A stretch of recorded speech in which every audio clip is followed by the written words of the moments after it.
Good evening, it's Facebook Love number 258. I think it's been a week since I came on. Memorial Day kind of marked the time last year when things had started feeling normal and then suddenly everything exploded. And now here we are, only a few months after Joe Biden has taken over as president. And not only are we doing better economically and work-wise, but the world is just starting to really open up again, and places are allowed to have live music and dancing and parties. And I've actually been with friends quite a bit in the last week, but I wanted to read a few poems tonight. So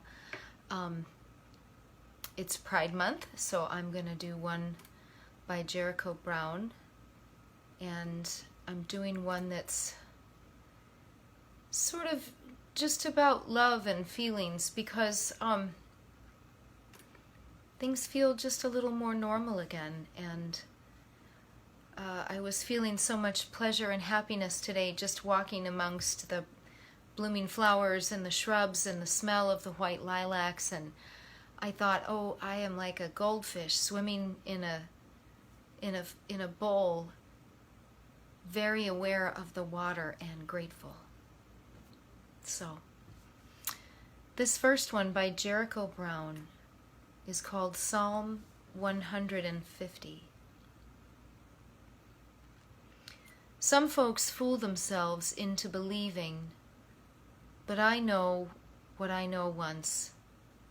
At the height of hopeless touching, my man and I hold our breaths, certain we can stop time or maybe eliminate it from our lives, which are shorter, since we learn to make love for each other rather than doing it to each other.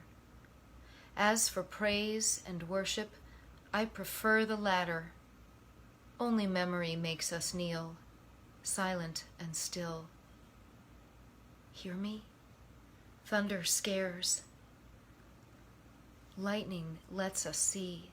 Then, heads covered, we wait for rain. Dear Lord, let me watch for his arrival and hang my head and shake it like a man who's lost and lived. Something keeps trying, but I'm not killed yet. Psalm 150 from 2014 by Jericho Brown. The second one is called The River by Gregory Orr. I felt both pleasure and a shiver as we undressed on the slippery bank and then plunged into the wild river. I waded in. She entered as a diver. Watching her pale flanks slice the dark, I felt both pleasure and a shiver. Was this a source of the lake we sought, giver of itself to that vast blue expanse? We'd learn by plunging into the wild river and letting the current take us wherever it willed. I had that yielding to thank for how I felt both pleasure and a shiver. But what she felt and saw, I'll never know. Separate bodies taking the same risk by plunging together into the wild river.